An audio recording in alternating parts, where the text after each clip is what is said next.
Right. Welcome. Uh, let's show them around. Maybe a bit closer. Okay. Okay.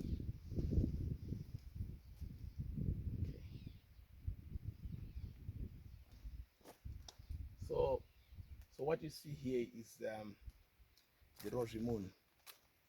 Um, those that have followed me before have heard me talking about the rosy moon.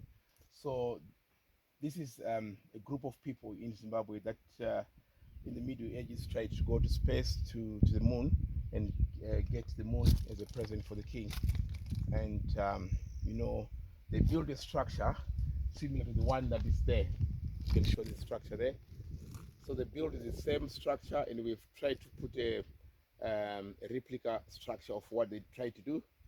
Um, so because this is part of the heritage center that we are trying to build here, so we celebrate their thinking and not their failures. Even their failures inspire us to try and think differently.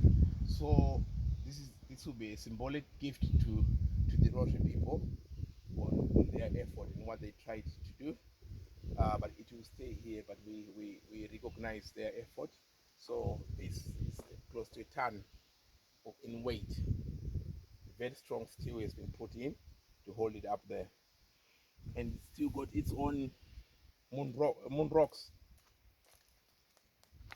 The moon rocks, shiny. Um, it's probably the only village we find with a moon. So here in Zimbabwe. So I'll come and show you the structure. Follow me. There's still some work to be done on it, and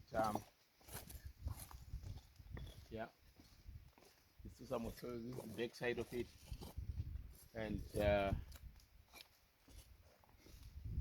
when we moved it, it was on this tire, and we've put this tire as well, so it becomes the rockery for our flowers as well. And yeah, with the achievement of the Zimbabwean artist, uh, Shona sculptures, they've good skills and reward skills that we do celebrate. And then when you come up to look at this structure here, this is the structure we're talking about. So the Rotary people build a structure similar to this, and this is a replica of what they tried to do. And interestingly, they didn't go far. It did collapse and they died.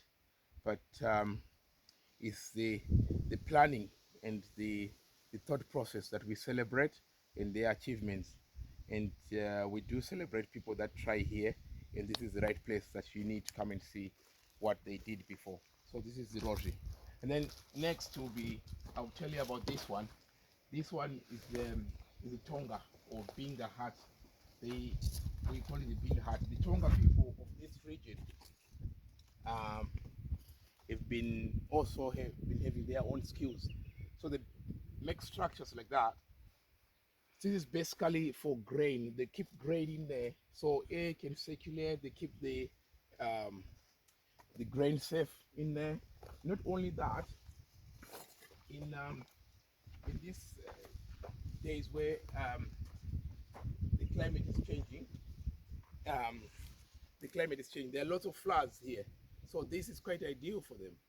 So it's they store stuff in here. It's used as yeah.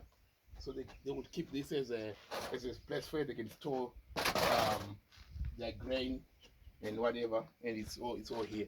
So this is out for visitors or people that really need to know about the Tonga people. They'll come here and look at their skills and what they do in this region. So we have that, and then let me show you. So yeah, so we will polish this by the end of we'll try and polish this. So that's that. And yeah, and they've got all this. They will show you all this they use to carry for the cows, you know. So all this is also Tonga. And then we'll come here again. quite a lot for you to see people. So you got to come here and have a look at it. So on this hut, this architectural skill is for other tribes. It's Ndebele, the Zulu, the Sutu, and Swazi people as well. They have structures like this. Swazi from Eswatini, South Africa, Zimbabwe, and they have structures like this. So come in my crib. So yes, yeah, it's not fully finished, but it's very cool here. It's very hot outside, but very cool here. I don't want to even to leave this place. I want to stay in here because it's much cooler. So you can see why these structures, why they were choosing thatch and these poles to build the huts. It's quite cool, and it's sort of inviting.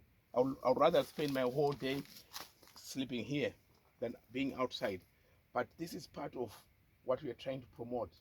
The our younger generations think that it's quite backward to have huts like this, but no, it's not backwards. It's actually the future. This is the future. There was a lot of thinking in the materials in terms of sustainable development and doing with what we have, and this is what we have here, and we're just making use of what we have, and we make it quite nice, and it stays cooler, and then you can lay. We haven't finished this. It will put at the end. We'll put a good nice floor, and we'll put some furniture in it. But at least the shell is out there for you to see, and you can see here there's something to let you so that you don't have to bang your head. So you could come here and have a look at it. So let's go around it and check it out. Let's check. So it's quite made in a way, it's quite tidy, and this is part of the ventilation. So you can see there's no direct, but it comes in a way that it circulates. It becomes cooler. The more I'm out here, I'm comfortable now. It's quite hot. Temperatures are already into their 30s now. But if I go inside, it's much cooler. So that's what we're talking about. So this is quite typical of Zulu, Ndebele, Swazi, and Sutu as well. They will do this. So it's not typical of Zimbabwean. It's across the Southern Africa. So certain tribes would go for this choice of huts. So there's the ventilation. So there's inlet and outlet. Okay, so that it's well done, and it's a lot of those that like dresses like this, they probably might have come the design from here. But there we are. So on here, so that's the part of the heritage site that we will have. And then here we have these are binga huts. I'll show you one of those. Not binga, I don't think they are the local Nambian huts. These are local Nambian huts, and I'll show you one of these. So these are Nambian as well. It's quite cool here. Nobody lives, but we just made them as for demonstration purposes. So we built this. They are also cool. They've got a bench, so people sit here. Mainly it's the men that normally sit here. The women will be sat over that side, and they will have displays of pots and all that. We'll come up with that at the end, but for now we've just built shelves, and you've got ventilation, so we don't close so that air can come in and go. So can you show them the skill that has happened over the top? Then you can have a look at that. That's good. And then also the windows are made in a way that it's just continuous ventilation in this area, in this region. Everything is built for the purpose because it's a very hot region, and you need fresh air, and it's all done with that in mind. So I will show you the next part. And yeah, so this is Nambian, Tonga. They all do sort of these houses where we have support, and they actually decorate. This is also need of a redecorated again before the rains. They've wiped this part, but because it's all done by sand, so it's been wiped off. So we have to redo them again and again. So every year, or maybe after 2 years or so, you put a retouch on them. Yeah, we put a retouch on them so that they maintain. But we haven't, because we've got a lot of construction going. But we'll go back to them again and then put a good touch on them. And then this area, that's the only part that we gonna last. We will build. We're going to build part of that heritage center. We will have a place where the local people can come and sell their artifacts and something like that. And then it becomes also they can have an online platform where they can showcase their skills. So this is will be the centerpiece of our project, but it will come at some point. At least we have like a month. Okay, we come here again. So the last thing I want to show you is the dam that we are trying to create, and we are back onto the highway.